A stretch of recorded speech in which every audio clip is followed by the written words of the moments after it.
Hello, you're watching Reckless Speculation, and we've been gone, and we're home. But some things never change. Raj is still not here on time. We don't know. It may be an Indian thing.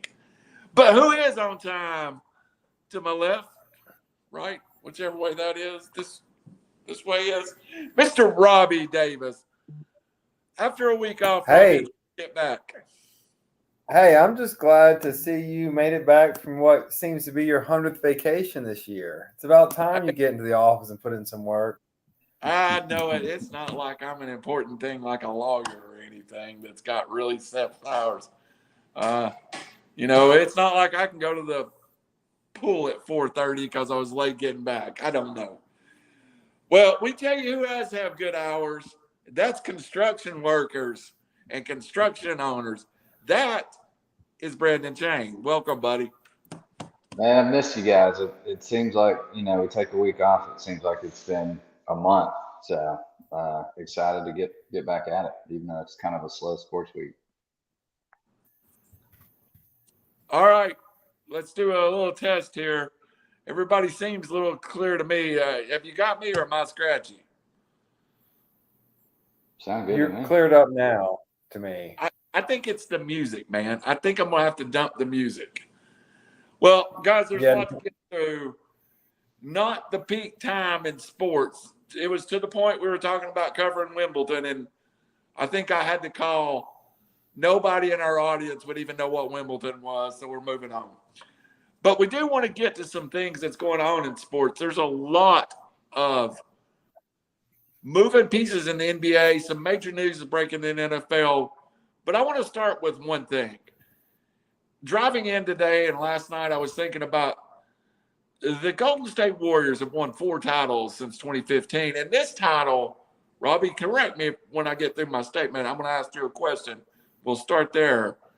It really feels like this is a Seth Curry title, that it wasn't manufactured, and not even as much as early on I felt like it was Klay Thompson and Seth Curry.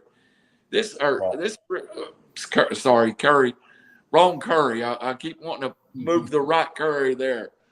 But it really feels like this team was homegrown, Curry's team, and now the Golden State Warriors have took a place to be a permanent, let's call it a team of destiny, a legacy, a dynasty. Are the Warriors a dynasty at this point? yes, they are. Yeah, I mean, I think it's what 4-8 or something like that. Yeah, and so this is 15. thinking about this question. You got me or no? Yes, we got you. Go ahead. Sorry. Okay, so thinking about this question, are they a dynasty? Yes, they're a dynasty. But then how do you rank them? And then that was where I got into some confusion about what I thought. And I'm setting, the Celtics, the 10 out of 11 or 11, whatever it was with Russell, setting them off to their own pedestal. Look, they've got it. And so this is kind of your modern NBA. I think this is kind of the what if dynasty, which falls, and they're not done yet, and I'll get to that in a second, but this falls into the what if dynasty with the Jordan Bulls. What if Jordan didn't retire? What does that look like?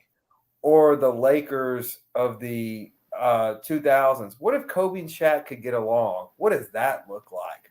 And this kind of feels like the same way. Like, if Draymond doesn't get suspended unnecessarily against the Cavs, they're up 3-1. I think they win that series. And then with these injuries with Clay and Steph, this team could have run off a whole lot more than 4, and they've still got room to go. I mean, they've got owners that are willing to spend. I think they're 150, 200 million over the salary cap, and everyone's kind of locked in, and it's just like, hey, if we keep winning, we'll keep spending, we'll keep paying the luxury tax.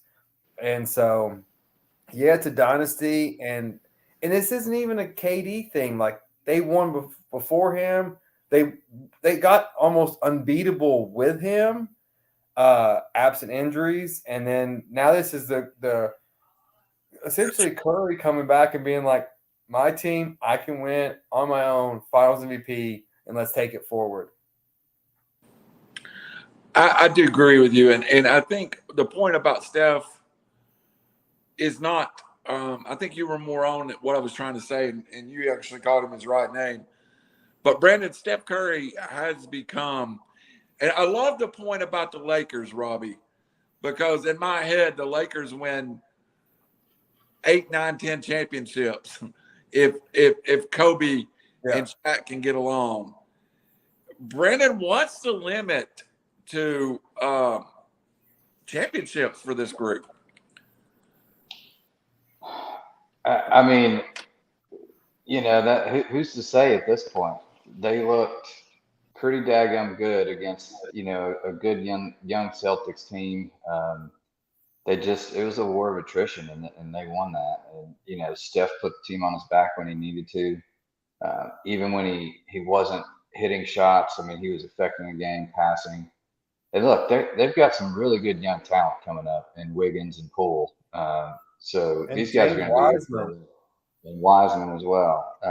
I mean, they're really starting to kind of stack the deck, and these young players are flourishing, through all the attention on, your Steph Curry or Klay Thompson. So, sky's the limit here.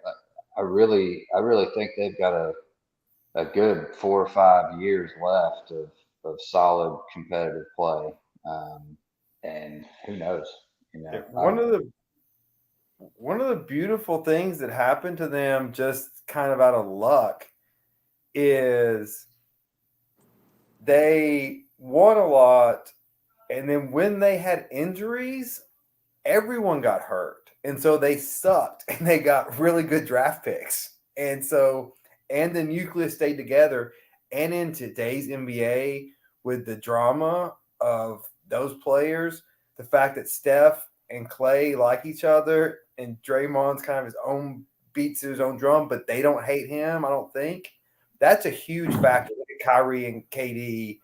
Like, no one wanted Kyrie. Like, how can no team want a talent like that? I think he's just too selfish, in my opinion. But another point that I want to make with the Warriors, I think a lot hinges, especially on the defensive side, with Draymond and how long he can keep it up and play. He just affects the game just with his attitude.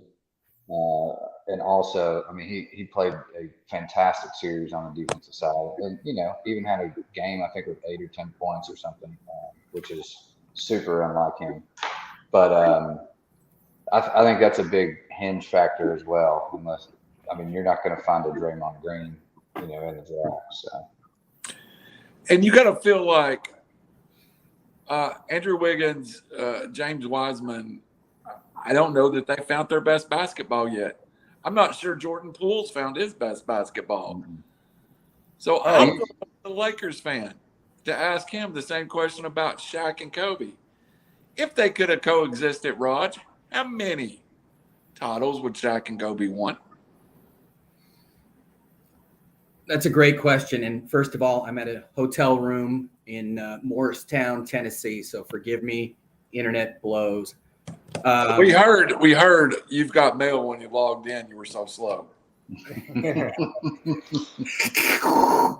It's impossible to say, in my opinion. The NBA is so different.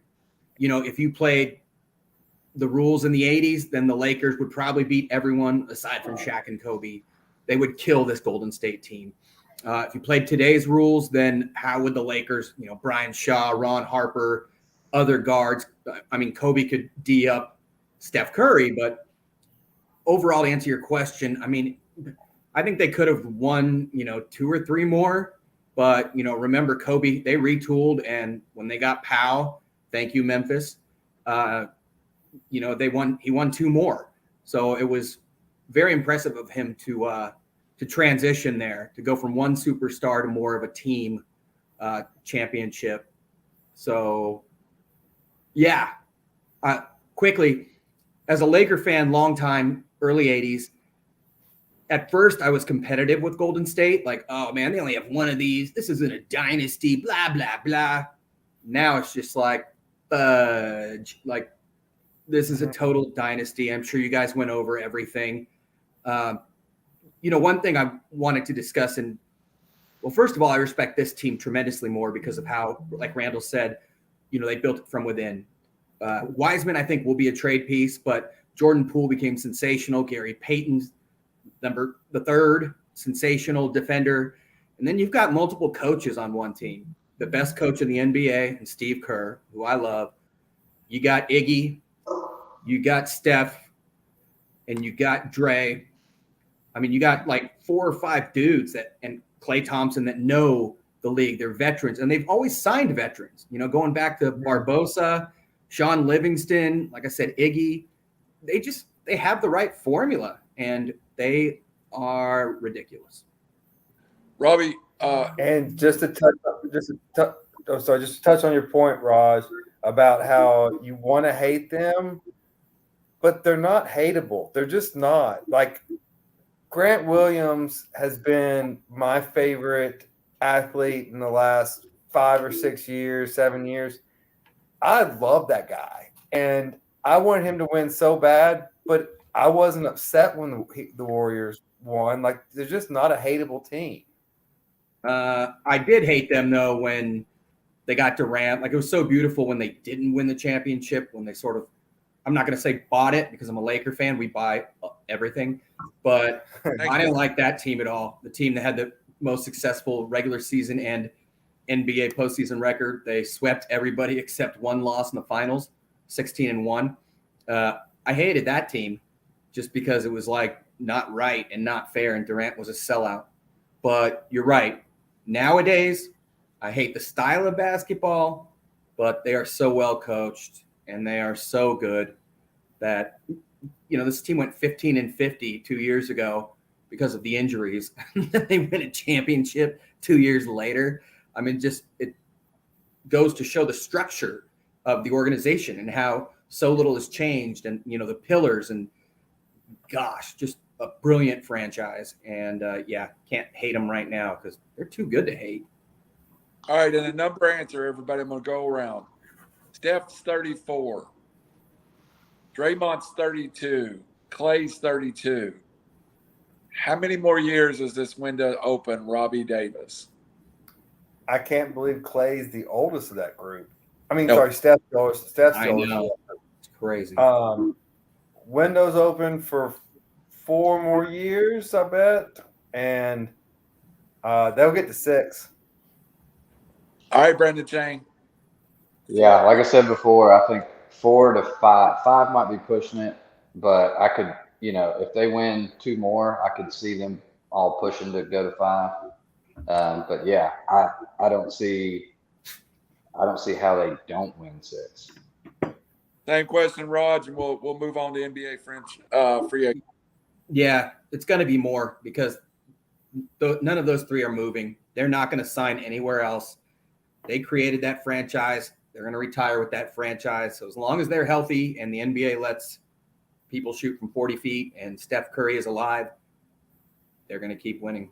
Hey, Well, if you're rich, you're young, you live in San Fran, there's nothing wrong with that. And I think worth $200 million. Those core 3, if need be, will restructure contracts to make room. Oh, yeah, pieces. absolutely. They're Absolutely. some of the most selfless players for sure. So I want to move on to free agency. We had a trade right before the show started, and I want to I don't know why I take want to notes. talk about the Atlanta Hawks making a trade in free agency right before we moved on. And if you read the notes, I said we're going to move free agency up so we can get Freddie in the backside. The Hawks basically sell out their franchise future to make a trade for San Antonio with Murray, getting him out of free agency where he had been a restricted free agency. The Hawks give up 3 first-round picks, a couple of players.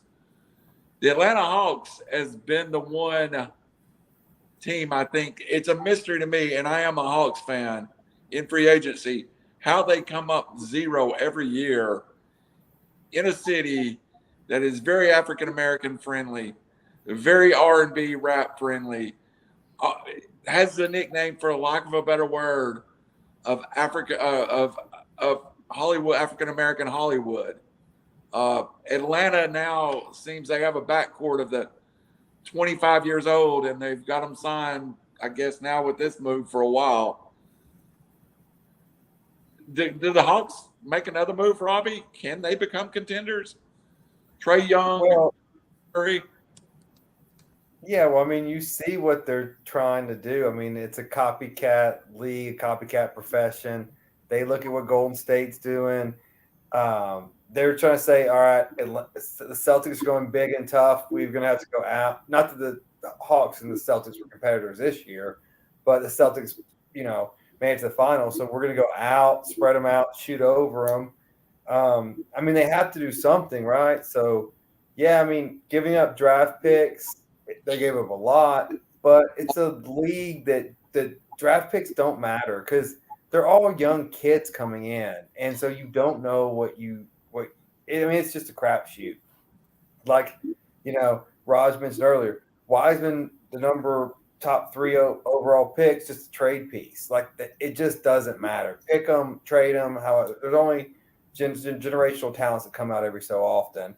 And so I like the move for Atlanta. Get Trey Young some help. You give up Gallinaro. Yeah, that's his name. And Gallinaro, NBA.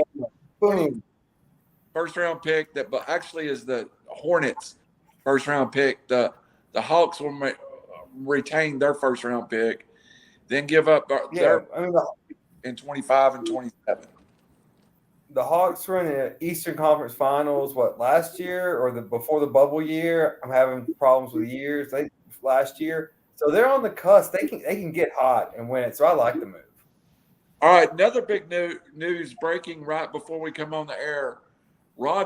James Harden basically turns down $47 million, says he's going to renegotiate with 76ers and stay in Philly, but he's doing it to free up salary cap so Philly can go for it. Do you buy that James Harden now all of a sudden is the ultimate teammate and is passing up on $50 million to win an NBA title in Philly? 2 words, hell no. Yeah, but I just didn't want to be the guy to say it, but go ahead. No, I mean, it is surprising. I think there's also a sense that, and he knows it too, he's not worth that anymore. He's just a scorer. He's never won anything big. He gets the worst foul calls ever. But, yeah, I mean, Philly obviously needs many more pieces. And so I'm sure it'll be a cap-friendly restructure, but I'm sure it'll also be a James Harden-friendly deal as well. All right, over to the chain real fast, and then I'm gonna let you guys just kind of give your overview of free agency in the next round.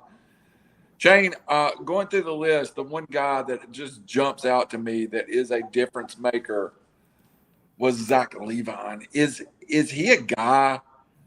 And maybe you all can touch on this too. Is he a guy that a team can add that instantly brings them a title, or is he just a piece? I wouldn't go as far as instantly bringing a title. I think he's a major piece in, a role of 2 or 3. You got to look at the NBA and how it's structured now in the winning teams. I mean, there's always 2 or 3 big dogs on that team that run it. So, he could definitely be a piece to help, but I mean, he's not going to be a guy that brings it in and wins it himself. What's up? What are you laughing at, bro? All right, Robbie Davis, same question.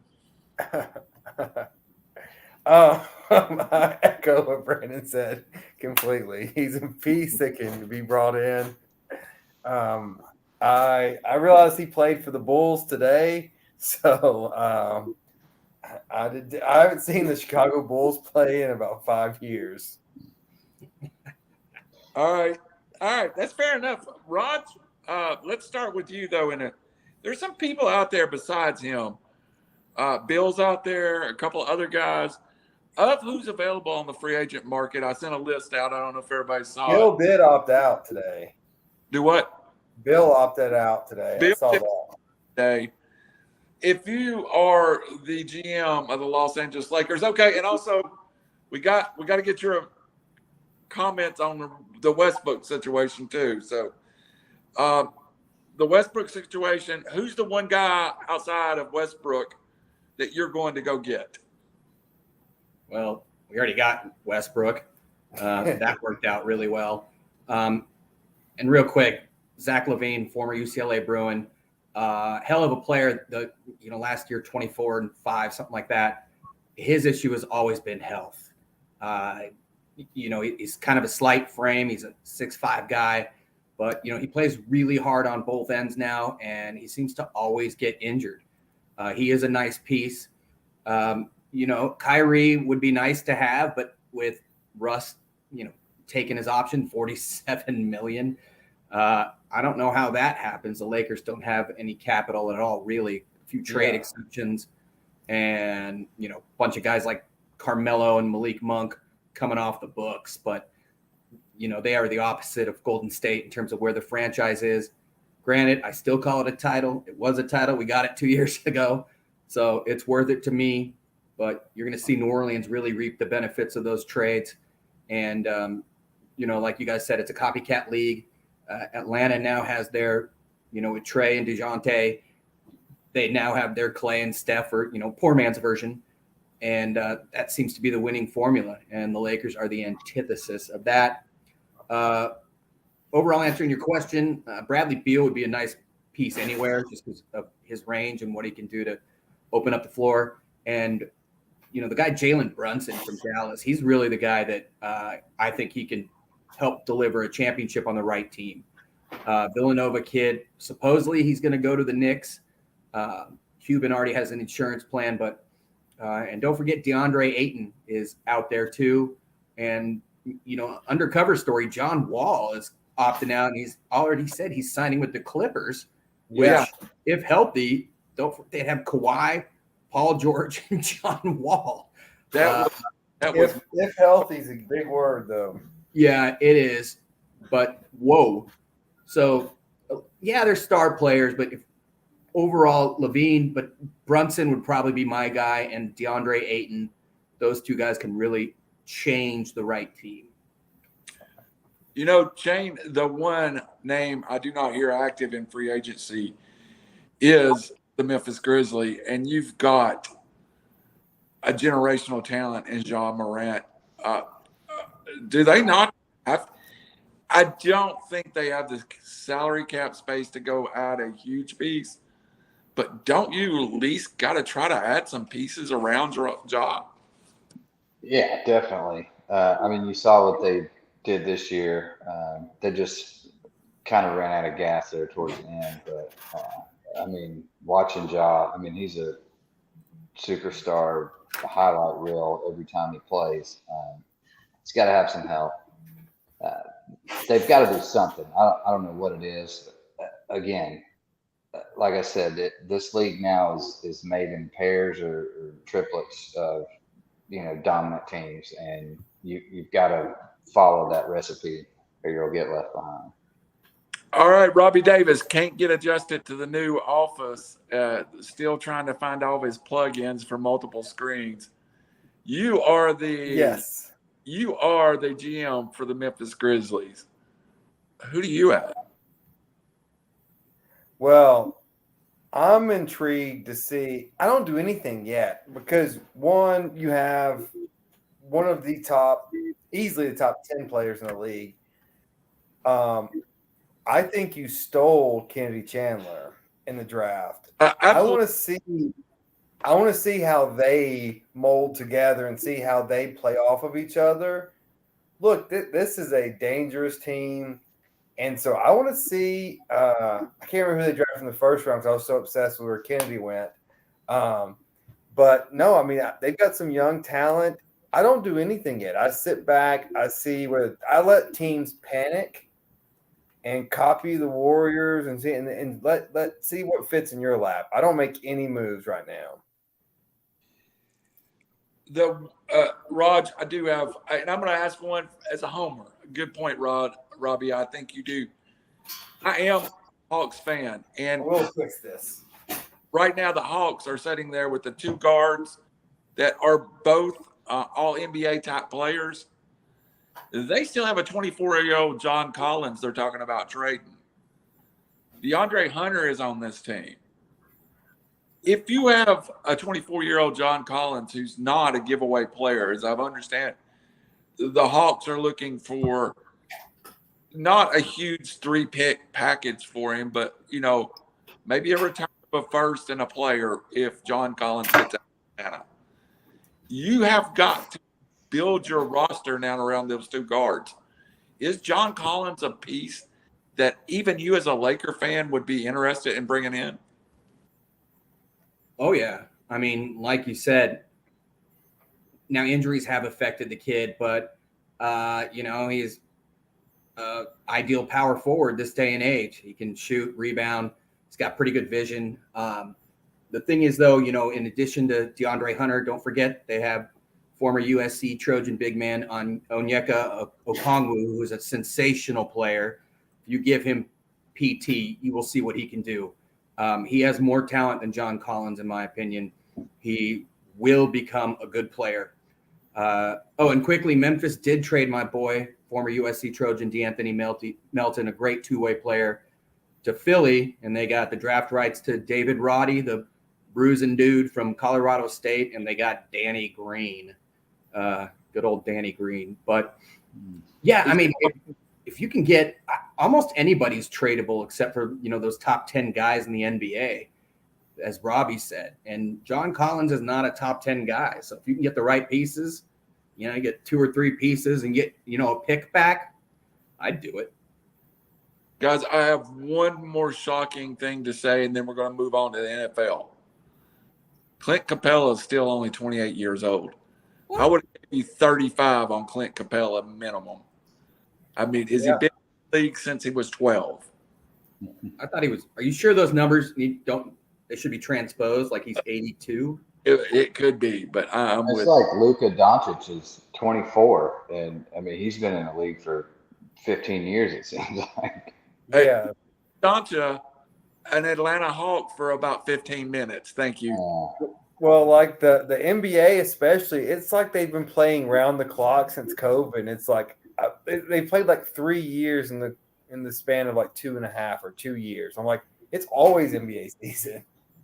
I read that the 76er had reported to minicamp on May the 12th.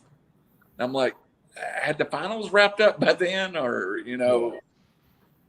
All right, guys, we got to move on. We changed the order a little bit, trying to get something in on the end of the show, but this was posted just before I came on, and I thought we needed to move it up in the show. We need to talk about it. Let me see if my little there it is. What are y'all laughing at? This was supposed to already be the second topic. I gave y'all this already. We moved up so we could get Freddie Freeman in. Hey. The NFL insists on an indefinite suspension for Deshaun Watson as the hearing continues. Some wording there, Robbie. The one thing, as an attorney, as I understand it, if he does receive this indefinite suspension, his contract is guaranteed. Yeah, I mean, I haven't read the contract, obviously. That's my understanding from reporting. So this case got a little more interesting. So he settled with 20 of the females out of the 24. So there's 4 left.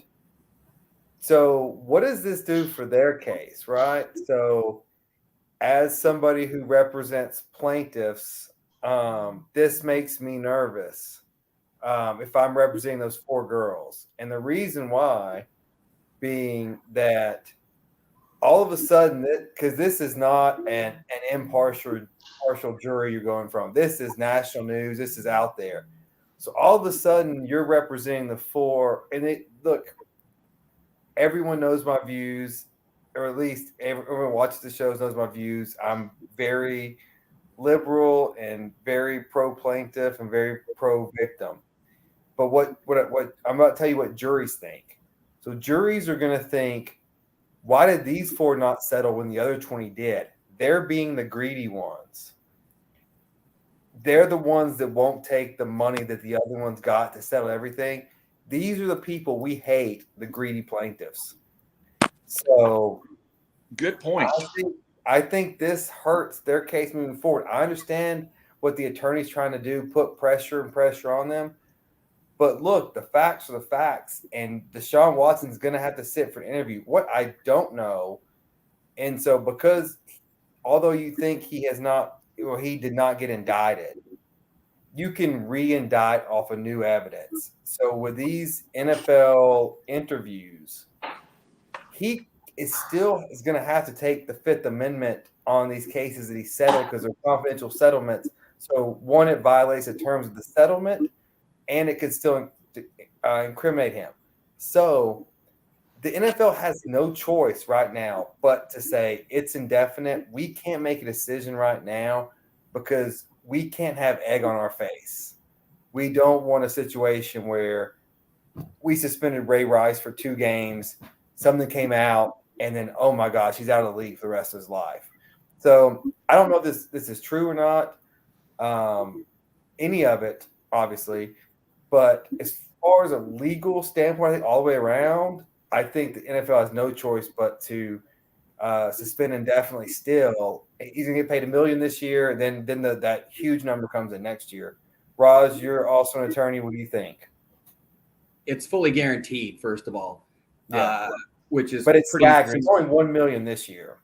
Yeah, and then for the remaining, what is it, 199 million or whatever over 5 years, or 230. Yeah, million. Good Lord. The NFLPA is very excited about this, and for good reason. This could be a precedent. It is a precedent-setting contract. You wonder what veterans are going to get in the future. Started with Kirk Cousins a few years ago, and he actually played it out pretty well. But this is insane. I look to a guy like Trevor Bauer for the Dodgers, who all charges were dropped, et cetera, et cetera. MLB still suspended him for 2 years. Obviously, where there's smoke, there's fire in that situation. I think it's pretty clear the same is true for Deshaun Watson. The NFL was one of the first leagues. I mean, we should all have been this way, but to kind of recognize and put forth or put a spotlight on the evils of domestic violence. And it's obvious that something happened here. So I think he's going to get hammered. And maybe that was the play, like get a huge contract, goes to Cleveland. It's hard to suspend him for 2 or 3 years, but if Bauer got what he got, Watson has 24, or pending, well, now 4, but I would, different league, but I'd give him a full year at least. And guys, but I don't think they're happy with a year. And I also, Robbie, will come back up to you. I think this has something to do with the Haslam ownership in the NFL is not the most popular one. To your point, Raj, we'll go to Chain. Would you be surprised if it's 2 or 3 years? I agree with you. I think it should be greater than 1 year. Yeah, I would not be surprised at all. I mean, 1 year, I think, is the minimum at this point. I think they're waiting to kind of see how everything else shakes out. Personally, with this much allegation, and like Raj said, there's smoke, there's fire. I mean, I don't see less than a 2-year minimum. And, again, the Browns find themselves upside down on another acquisition that they just can't get out of their own way. Yeah. Go ahead, Robbie. And so this is the backdoor conversations, right? That may be happening or should be happening or would be happening if I was an owner. Jimmy Haslam, you just screwed up the entire structure of the NFL contracts. Agree. And hey, Roger Goodell, all on behalf of the rest of our owners, we think he screwed all this up. And if you want to punish him to the depths of hell, then go ahead and do so. If you want to give this guy a 5-year suspension and make him pay $45 million a year for the next 5 years on a player that can't play, let him do that so we can show this is why fully guaranteed contracts don't work. And they're all thinking this because absolutely they're all terrified. Like, you just gave a guy facing suspension a fully guaranteed, which has never been done in the history of the NFL, a $280 million fully guaranteed contract. What do you think Lamar Jackson's thinking? If I'm Patrick Mahomes, I'm going, hey, that $500 million contract I just signed, I'm tearing that thing up. I want it all guaranteed. And moreover, it tells you got carte blanche, right? Like, you do act with impunity. Yeah, the guy I guarantee you all the owners are ready to pound the Haslams. They all dislike him for this contract. This was the worst precedent for this situation. Even it's one thing if you have Aaron Rodgers or Tom Brady, but you got a guy that's like, you're about to be suspended. Would it be worse? I mean, it's horrible, and basically you can still get paid if you abuse women. Would it be worse if he didn't get paid for 2 years but was allowed to play? Interesting. Well, hey, what about this? The salary goes to every alleged victim. Hell yeah. That would be a good PR move. Like, if there's any credible evidence that those women he settled with, yeah, your salary is divided between those 20 women. I'm with that. I like that. I like that, and I wish my lights would stay on. Sorry about that. Everyone has a new office day. Train coming through. Hold on, I'm gonna go. I'll be right back. Roger, it's got to be mentioned. All of a sudden now, it seems like the Browns and Baker Mayfield are making nice in public. If you're Baker Mayfield, are they any way to salvage this relationship with the Cleveland Browns? I mean, talk about having leverage. You know, we'll obviously see what's going to happen once the suspension comes down. But no, I mean, they told their first-round pick and future of the franchise they don't want him. They traded the future of the franchise, again, for a guy who they don't even know if he's going to play. What's that tell you? There better be something dirty under the table going on, because Baker, for him to stay, there better be something pretty sweet. I don't know, no trade clause. I have no idea.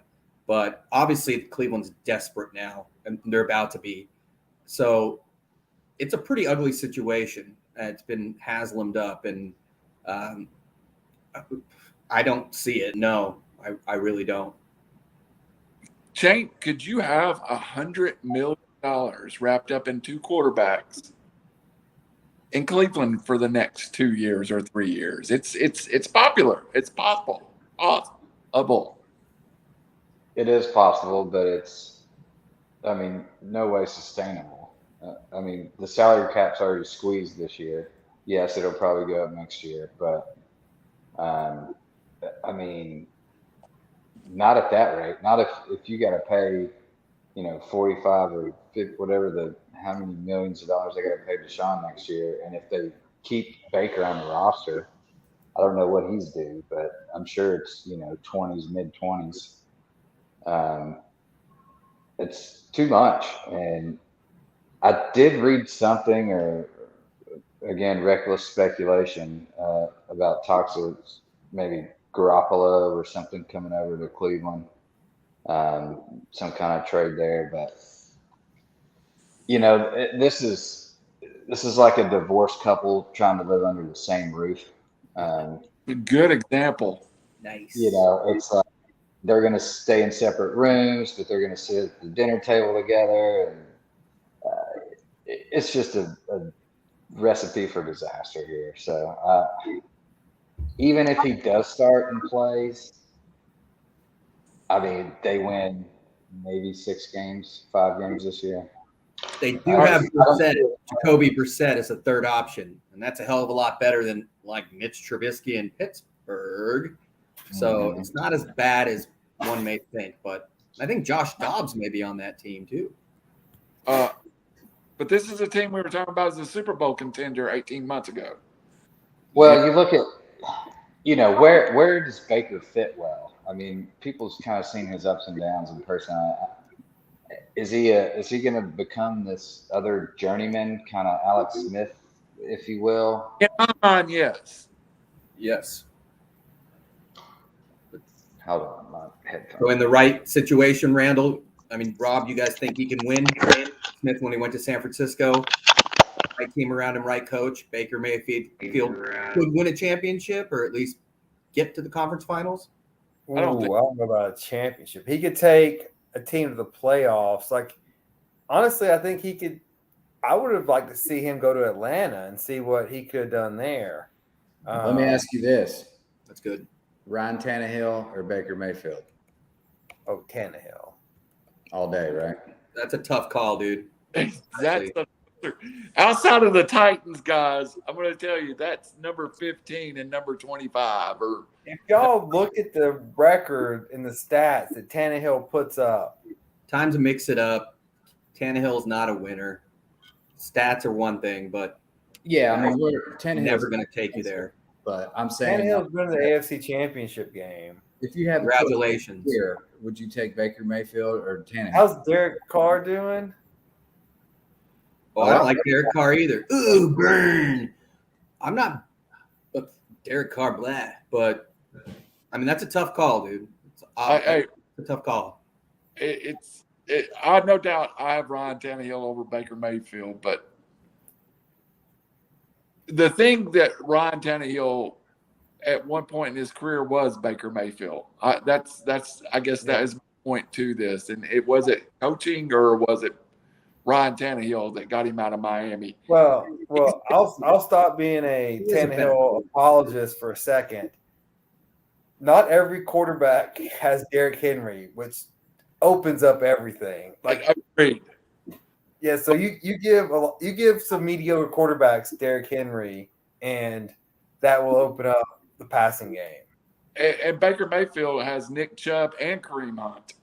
Yeah, Who's Henry even combined, but two pretty good backs. Yeah, two pretty good backs.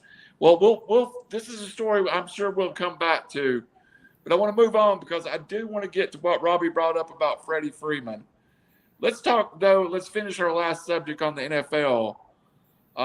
There's a lot of big stories going on that I'm sure as the year goes around that we will be bringing up and we'll be discussing. But we laid out a few of them. Let me get my notes up now. Actually talk about it. We laid out a couple of scenarios that I want to go through. And I just want you to pick out one of them and discuss it. At your level of excitement, what are you more anxious to see? What quarterback, being Wentz, Ryan, Mariota, can succeed with his new franchise and possibly make the playoffs? Devonte Adams versus Aaron Rodgers. At the end of the year, who's the winner in that situation? Will you be watching? The Steelers. It's a new era. Do you realize how long Big Ben's been there as their quarterback? Is the Steelers what's going to hold your attention? And another option in San Francisco, and this is mine, and I'll start here.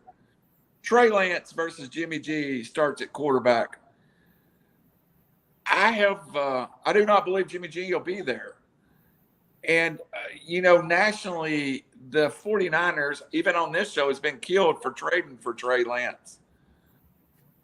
All indication is that San Francisco is prepared to turn that offense over to Trey Lance. And I think if Trey Lance don't derail the 49ers, they are a Super Bowl contender. So of those four stories, the one that I'm going to follow the closest, can Trey Lance in year 2 be Patrick Mahomes. Patrick Mahomes saw the field in one game his rookie year. Now you've got Trey Lance through a similar situation, taking on a pretty good roster. You got Debo, you got Ayuk, you've got a great tight end, you've got multiple young running backs, you've got a good defense. If there's one guy that can step in, and if he can play B-, B-level quarterback, the San Francisco 49ers can make the Super Bowl. Robbie Davis, with those 4 stories, what has your attention? Well, I am glad you brought up Patrick Mahomes because what the 49ers are asking Trey Lance to be is Patrick Mahomes. Absolutely. And so what I mean, and let me just break down some numbers. I think in my evaluation of college quarterbacks, the most important thing you have to be able to do is complete the football, because the windows in college and those rules in college get shrunk down so much that if you can't complete it in college, you cannot complete it in the NFL. So for college, in his career, Trey Lance is a 65.4% completion percentage passer. I like to rate people at 70. That's kind of the mark of I think they're going to be good or bad. So some benchmarks: Tua 69.3, Kyler Murray 67.4, Joe Burrow 68.8. Even Hendon Hooker right now is at 68%. So he's below all of those.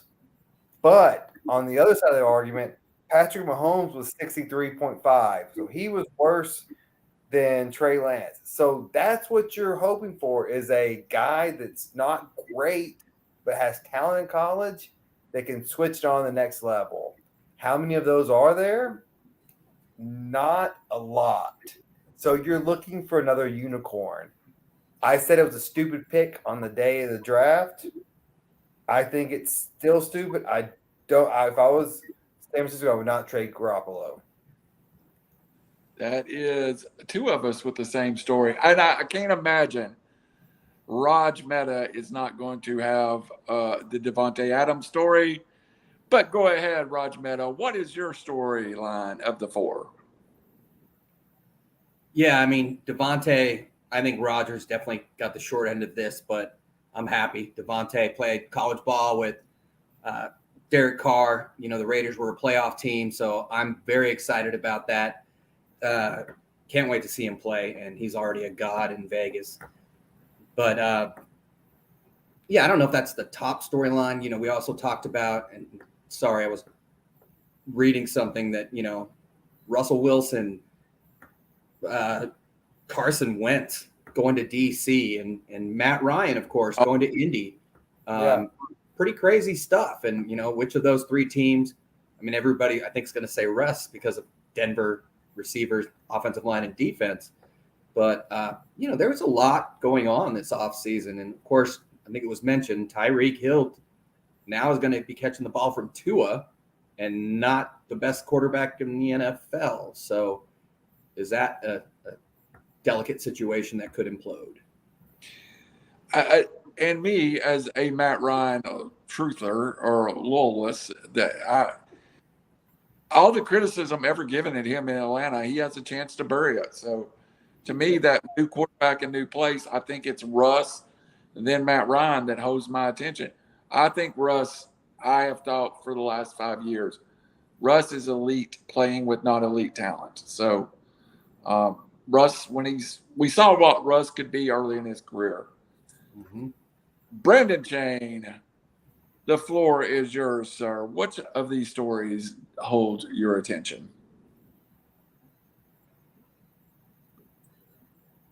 And your mic is muted. Let me unmute you remotely. Sorry, I got it. All right. I'm going to stick with the AFC South and Matt Ryan here. They're favored to win the AFC South right now. I think they're minus 125. It's not a tough division, and you know they're one piece away quarterback from winning the division or getting, at least in the playoffs. So I'm anxious to see how this plays out. I think right now, even being a Titans fan, I'm pretty nervous about, Matt Ryan acquisition. I mean, their defense is, probably top 3 in the league right now. And they've got the probably top 2 running back in the league right now. And it's, you can run the ball and you give Matt Ryan a little time with that offensive line. They're going to be hard to deal with. So I'm anxious to see that. Now, if they did win the AFC, I don't know how far they go after that, but yeah, I'm anxious to see how this year plays out. Brandon, I agree. My note said Matt Ryan. It's a 1-team division. If they can win in Nashville, they're getting a home playoff game, maybe a 2 seed. I mean, easy road. Yeah. So the AFC South depends on who the Titans and Colts. If someone wins on the other team's turf, that's going to be at least a contender for the AFC Championship because of just the road to get there. Yep. Totally agree. Agreed. And, we brought this topic up, and over the next 8 weeks prior, and I think starting next week, if we start, we can cover each division leading up to the start of the NFL season. So kind of a prelude to the NFL season. I'm super excited about the NFL season, and I'm super stoked, Robbie. There's so many storylines this year as this illustrates.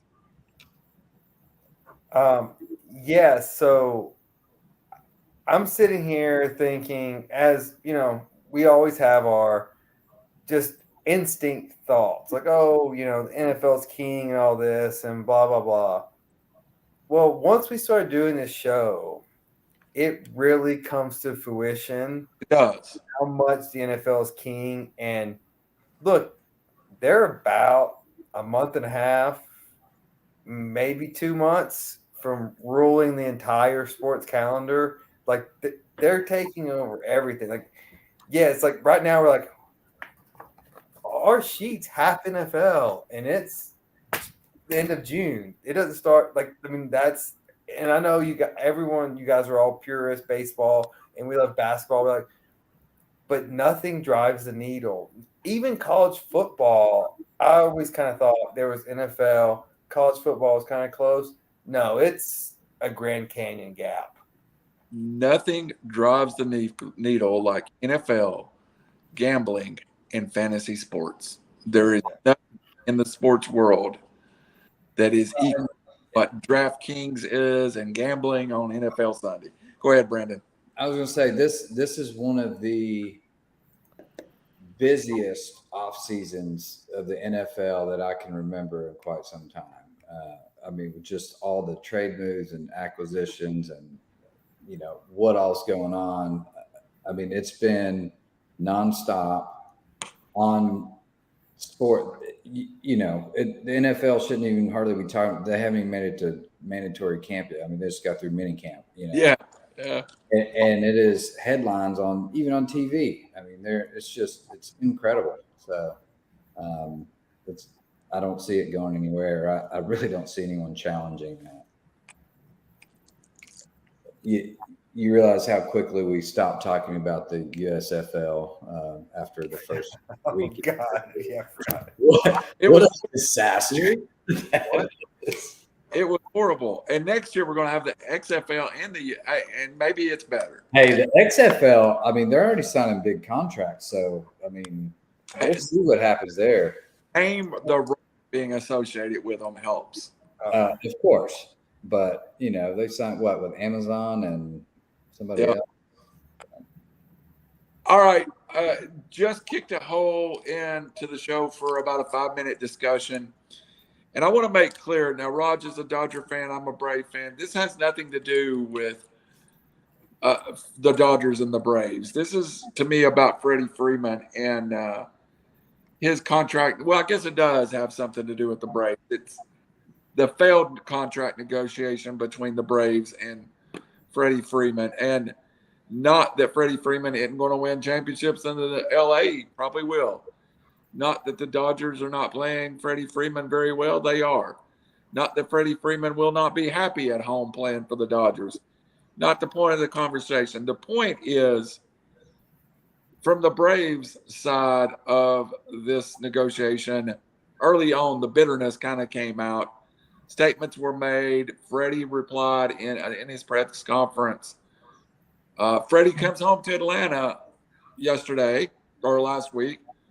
Very emotional. Got to admit, for me, it was more emotional than I thought it was going to be during his ring presentation and him talking about what they accomplished together. Today, Freddie makes a move, or yesterday, to fire his representation and become self-representative.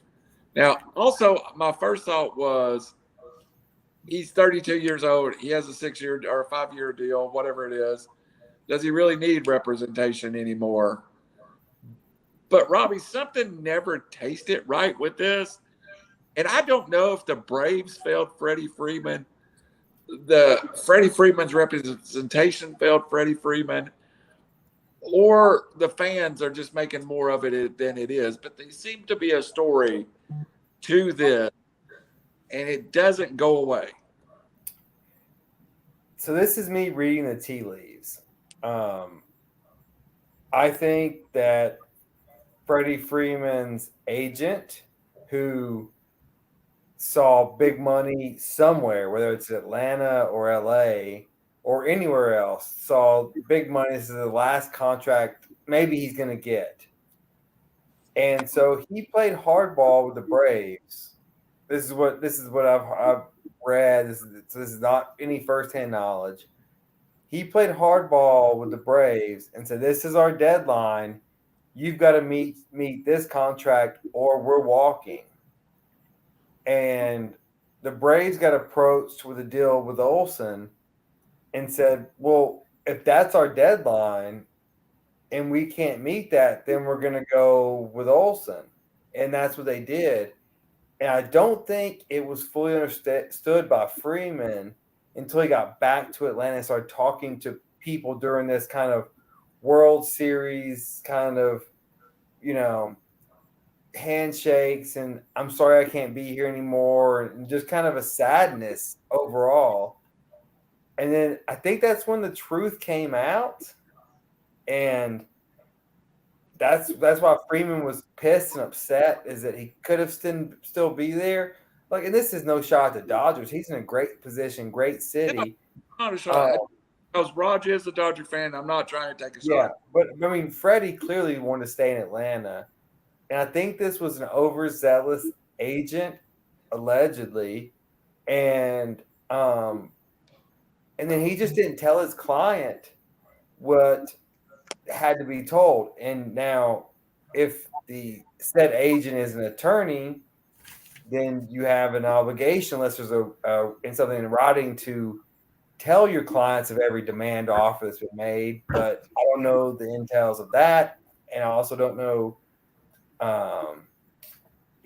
what state these people are licensed in or whatever. But overall, it just seems bad for Freddie in a position where it's the one thing, like, don't try to be happier than happy. Don't chase the money. And it seems like his agent chased the money and he necessarily didn't want to.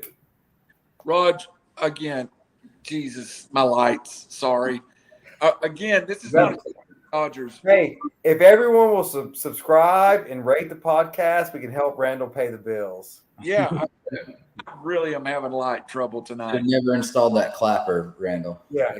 So, I should never been this old. Rod, while I work on my lights, I do believe Freddie's happy in LA, but I think Robbie makes the point that the negotiations did not go the way that he perceived they went. And that's a lot of trust with an agent client in these talks. And Freddie, to me, seems like a guy that would go, you represent me. I'm going to put my total trust in you. Now, did he come out good? Is he on a great team? Is he in a great city? Is he 20 minutes away from where he grew up? All that is true. But the move to fire his agent after this is strange at best.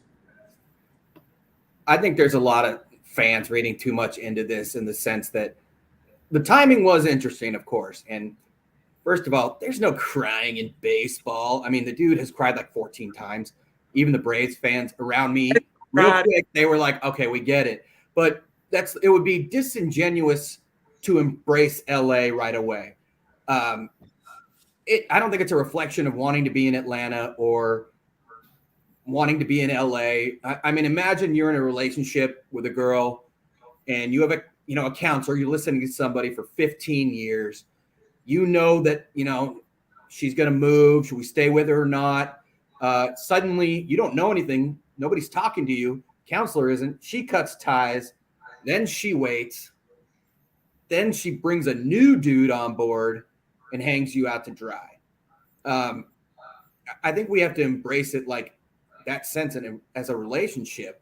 And yeah, I don't think his reps were fully open with Freddie. He had issues with Alex Anthopoulos. They obviously talked it out. And, Anthopoulos, I think, told him some of the, and that's a straightforward, honest guy, what really happened, what his representation was saying.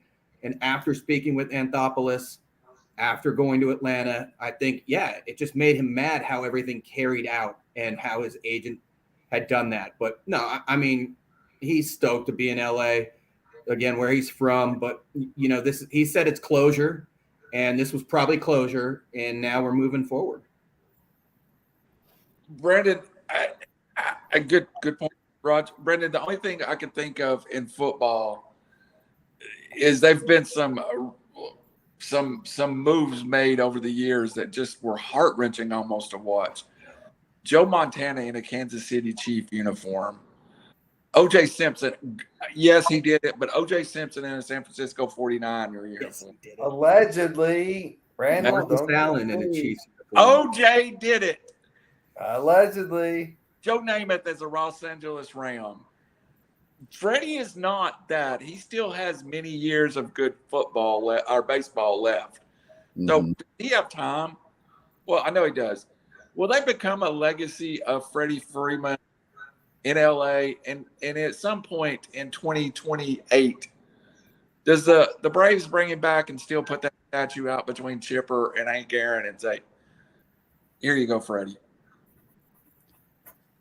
I mean, I can see that potentially happening in the latter years. Kind of like some football players like to go back to their team for a day and retire as, their original. But we saw this, when McNair went to Baltimore and, other situations as well. Again, I think there was some misrepresentation there. Remember when this story broke, we were all talking about, well, it looked like Freddie was wanting a long-term deal and just could not settle with the Braves for a shorter-term deal. So, that was the whole talk initially. And now, timing of this comes out, and I don't know if it's clickbait or what's going on with some of the reporting about them not quite getting along, maybe him not getting all the facts. If you're a lifetime Brave guy and you're, basically a god in Atlanta, I'm pretty sure what's going on with your deal. I wouldn't fully, when it's this kind of hinge point in your career, I wouldn't fully trust just your representation. I would think you have some say in it. So who knows? We're all speculating here and trying to read between the lines. But I think it was a form of closure, after talking with the GM. But yes, could he have a two-part legacy and be great on both teams? Absolutely. Absolutely. Real quick, I will be quick.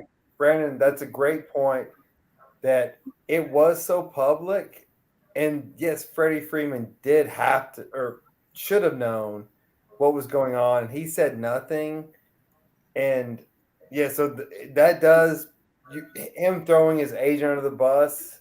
No, it was public. We talked about his negotiations. Exactly. We knew it was going on. So he definitely knew it was going on. Yeah, or he was just idiotic, and you shouldn't be like that in your career. I doubt he's idiotic.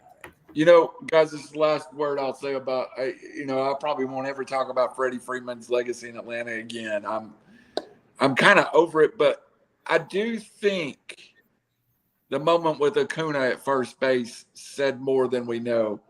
Ronald Acuna wants to be the leader of the Atlanta Braves and wants the club and wants the locker room to follow him. His legacy demands that he becomes the alpha male of the Atlanta Braves.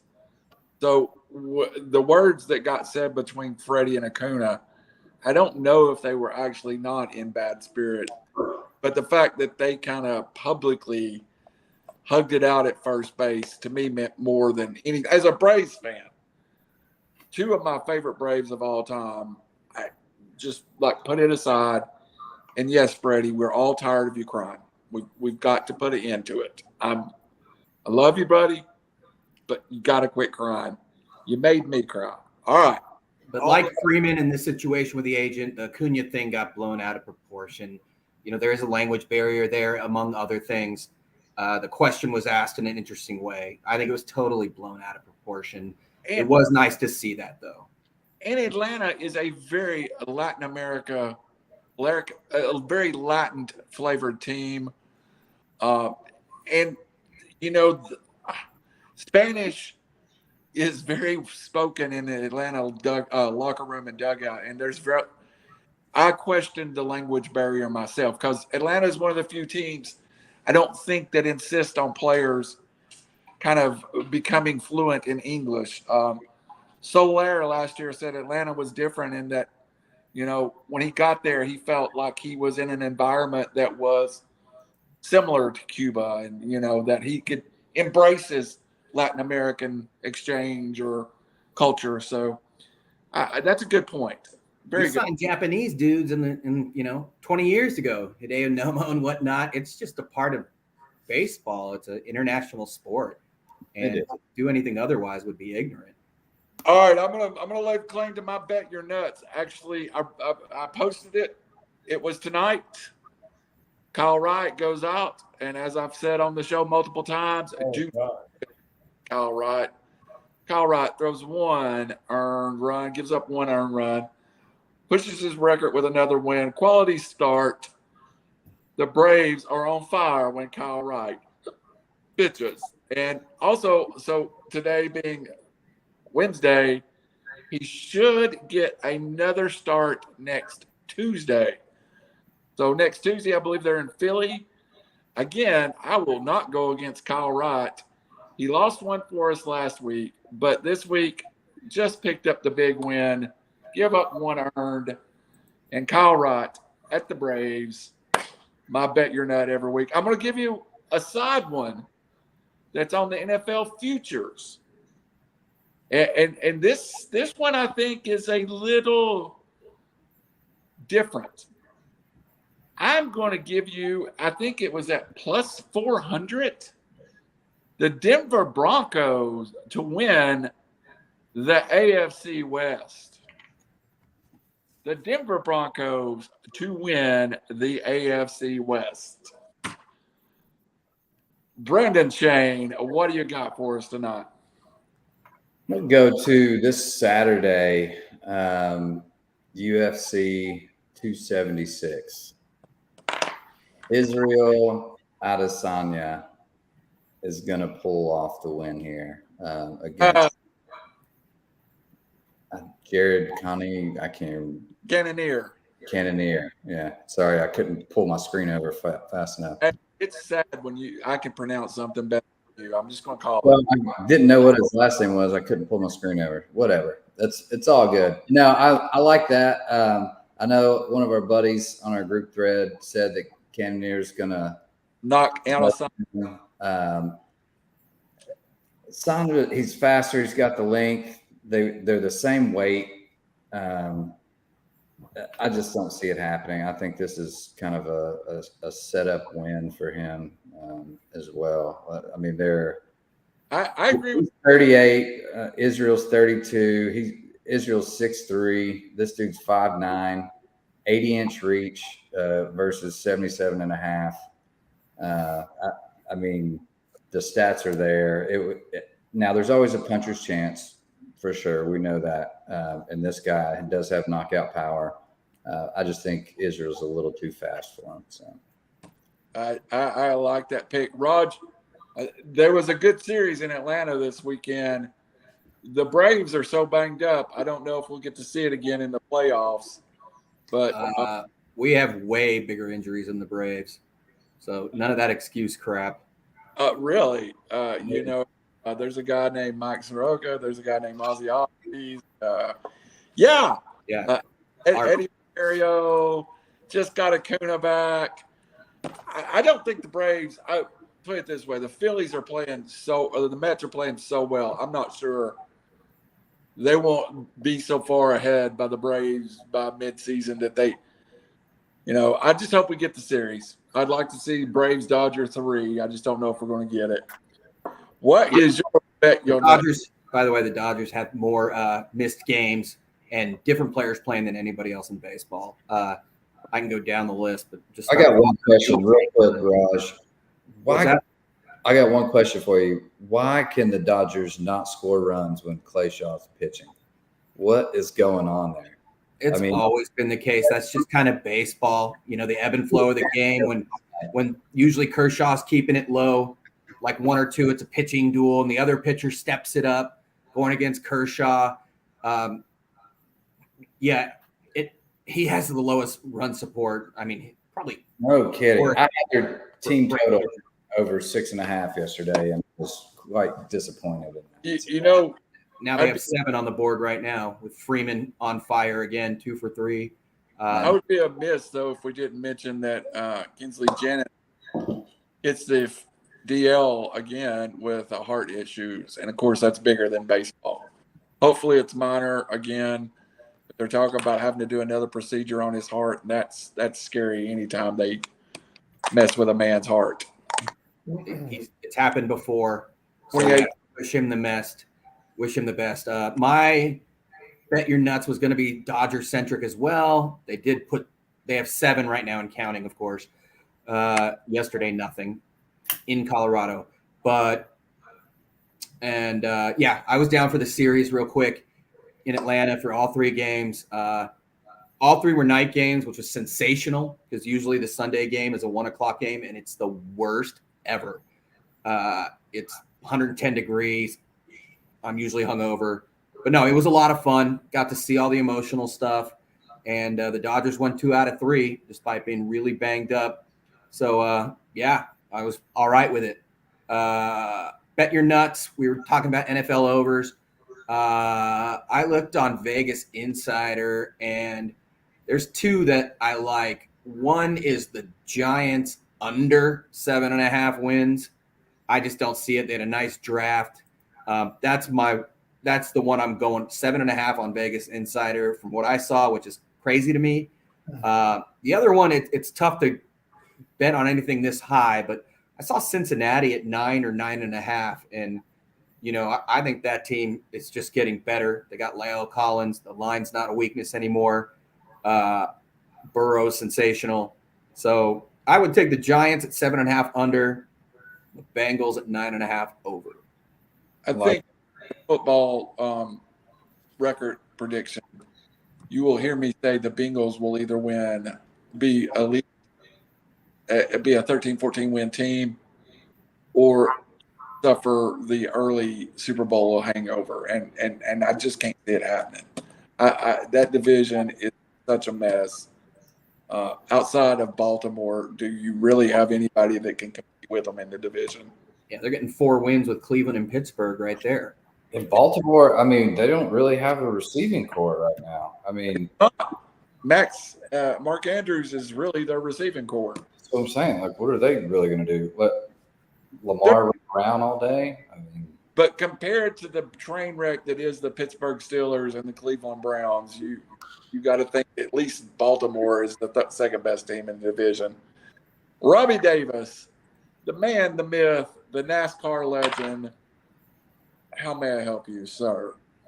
So I have admittedly been a disaster with these new age cars. Robbie, we would all like you to stop picking races because I can't afford it, and we've agreed to bet on each other. The drivers, they don't have a handle on them. No one has a handle on them. But I can tell you this thing. I'm going to tell you this. My child's not going to college if you don't start picking races right. All right, I've got you. So we're in Wisconsin. It's going to be chillier. It's going to be still hot, but not crazy hot. The favorite has not won all year long. The big guys aren't winning. So I'm taking number one, bet your nuts. I'm giving you a number one and a reserve if you want to get risky. Number one, if you like your money, take Ross Chastain. He's 8-1. He's been winning in this new car. If you want more money and you don't want that 8-1, if you want 15-1, Christopher Bell also has won on this new car. The big dogs have not won. Don't waste your money on Denny Hamlin. Kyle Larson. Do not waste your money on Kyle Larson, for God's sakes. Dale Earnhardt. So it's a whole new. So I want to clarify. Wait. Hold on. Let me just, for the people that aren't familiar with NASCAR, when I say new car, they have changed so we've just lost all of our audience, right? So they have changed their entire car. It went from 4 lug nuts to just 1 lug nut in the center of the car. And so it changes the pit crew. It changes who's specialized in this thing. And it's essentially the Wild Wild West. So the little guys have a chance. So Ross Chastain, 8-1. And then Christopher Bell, 15-1. NASCAR is college football with NLI. Yeah, it is almost. So me and my friend Phil Harris are starting on a radio station in South Pittsburgh, and we're going to invite you on because that's the one place we could talk NASCAR and you could improve our ratings. Yeah, well, I'm always available. We'll talk NASCAR. You could talk because right now every time you talk NASCAR, my goal in life is to work 1 more hour every day than Chain works, and so basically I'm always available. Speaking of the Ben Hogan flight champion, I believe we have to have a little summary of what flight that is and what did y'all shoot? Second flight, and it's not a score per se. So you play. It's 2 days. It's match play. So there's no real score. You just win the hole. You this is like Brandon in fantasy. It's not really how many Titans you have per se. It's just what the overall team looks like. No. So the first day you come out, you play 3 9-hole matches against obviously 3 different teams. Scramble? No, you play your own ball. It's a low ball score. So best score out of your team. And then the second day you play 2 holes or 2 9-hole matches, and then you go to a shootout. So, yeah, we won. So it was nice. Good member guest. All right, guys. Of course, we'd be remiss if we didn't have our final words. This was a great show, considering that I didn't stay on format. Raj was late as always. Change mic didn't work, and Robbie's fiddling with his monitors, and my lights kept going off. We had a good show. We kept our audience above 4 or 5 the whole time. But what can I mark? We made it through a June show. We'll start. Who wants to go first with closing words? I will. I don't have. So this week has been extremely tough for me and my wife. As a professional and let me back up. This has nothing to do with sports. This has to do with life. With me and my wife, and actually my profession also. As we all know, the Supreme Court made a ruling that changed fundamental rights for people, for women. And whether you believe in abortion on any level or no level, this has fundamentally changed a 38 and a 37-year-old's choice to try to get pregnant or not, because the life of a mother is now on a chopping block. And so this is dangerous and this has consequences. And so for me, as a white male, this has consequences because my wife now cannot risk it or may not want to risk it because she could die, right? And so this is important things to think about. And this isn't a political show. This is a life show. This is y'all's view of me is looking into my life. And so it's important for me to think about things and vote and think about this isn't just necessarily about kids' lives. It's about people's lives and the danger that comes with these things and not letting doctors decide, because doctors go to med school and they know what they're talking about and they can decide what's best for people, whether it's the mother or the child. And I don't want to turn any viewers off for our show because I don't know what our viewership is anyways. And this is not being political. This is just being concerned with, if you're my age, you're in the danger age. And I know Raj, well, I'm not going to go to Raj's life. I won't disclose Raj's life. That's up to him. But No, just if you're in the older 30s, lower 40s, and you're trying to have a kid, and can you put your wife, your loved one at risk, knowing that it could be two people dying? That's just scary. And so I want everyone to take a step back and get less political and get more scientifical and get more doctor-related input. And don't listen to me because I'm not a doctor. I look at medical records. I've done research, but I'm not a doctor. Don't listen to me. I'm not the person to listen to. But just think about consequences of a 10-year-old girl, a 14-year-old girl, a 48-year-old girl, or someone that just wants to have a kid and finds the right person at 42, but it's dangerous. Like, these all things happen. And it just sucks, right? Like, I'm not against states' rights. I'm just against, let's don't be the state that goes over the top to be the over the top state. Let's think about things. The world's just changed and rights have been taken away, and let's just think about them and think about how we want to be as a state, as a people, because now the states decide, and we have to preach safety and humanity, and they can coincide. It doesn't have to be one or the other. They can be together. And that's what we want. Or that's what I want. They can all no one has to speak on this, but this was just my topic for the night. And like, again, we're not a political show, but this was a huge change in the world. And it affects me right now. Robbie, nothing to say for me. That was beautifully said. I echo those sentiments 100%. So that was my final word, courtesy of Rob, because that was sensationally put. the beauty of no matter where you stand, you said it. You challenged everybody to be informed on their opinion. That is my biggest thing I stand on is do not have an opinion on anything you're not informed of. And I thought that was well put also.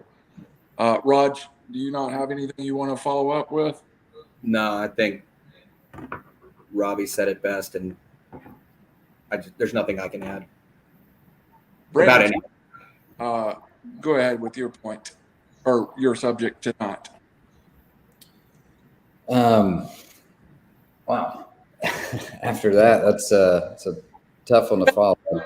Just made a very moving. No, I know. I mean, just to kind of reiterate, yeah, regardless of your side, just don't clickbait and read a headline and think that's the truth. I mean, do your own research. That's all. That's all. Just whatever side you're on, do your own research. And, like I said, it's a political show, regardless if that's it even applies in sports or anything else. I mean, just do your own research. Don't just read a headline and think that's the fact. So I hate to bring up my subject after that, but I am, because I think it's equally important too. Prior to this show, again, it's going to get slightly political, but I don't mean it to be political. Again, it's not the same subject, but I did an interview with the head coach at Marion County. His name is Tim Starkey, and he's an African-American, and he's the first African-American head coach in the Sequatchie Valley in history. And I interviewed Coach Starkey, and I got to the end of it, and I was going to be politically correct, and I was going to ask him about being the first African-American coach in Sequatchie Valley and what it meant to him. And Coach Starkey embarrassed me almost by the answer he gave, which was, I haven't thought about it because I'm living my life and I'm a member of this community, and that's what I care about most. Coach Starkey really set an example in that little minute of, I think even what Robbie's talking about is being human in the moment and being bigger than life. And Coach Starkey always had my respect, but that interview I just did with him a few minutes ago, I left with wanting to be more of a human being. And that's nice when someone in sports or your fellow showmate can challenge you to be a better man. And I applaud both Coach Starkey and Robbie, and I often do not agree politically, but Robbie Davis, I would fight to the death for what you just said and believe in every word of it. So congratulations. Well said, my friend. Thank you. I got nothing else. After that, I kind of feel like bad about myself as a human. Evidently, I'm still stuck in 1968, and I don't know what life's about. But it was a good show. Anybody got anything else on sports-related notes you want to close out with, or are we just going to the house? I don't have anything sports related, but I have a shameless plug. Davis, Kessler, and Davis is one of the nominees for Best of the Best personal injury firms in Chattanooga. So if you can go to bestofchat1t.com and vote for Davis, Kessler, and Davis as the best personal injury firm, I'd really appreciate it. And if anyone out there has extra kerosene, great law firm, represented Randall and I before. And if anyone out there has extra kerosene, please donate it to Randall so he can fill up his lamps. Yeah. It's Kessler blowing out. It's a windy night. The Davis Kessler and Davis ad is running on Facebook, River City Media. I just got to release it with this show. So if you want to know where to go, Robbie and his firm released it. Will be up and running too. And I do need. And we appreciate your votes, even if we haven't served you yet. Hopefully, we never have to, but we will treat you with the best customer service and care we can. Robbie, I'm not obviously tell I'm passionate about the Constitution. Yes, I'm not even sure how you need clients outside the 11 other members of our fantasy football team. I mean, really, y'all pay enough. That's true. That's true. You get your pro bono work in on this group, I'm sure. I know. I have to fill out my pro bono work every year. I'm like 10,000 hours. I was like, oh. Randall Cunningham. Hey, and what's even better is we all sit around and wait for our friend Blake. We just hope that he doesn't need Robbie's services because that's going to be ugly with 73 kids. For Randall Cunningham, reckless speculation. Again, a show that is the truth, the honest truth, and nothing more but the honest truth. Join us next week. Good night.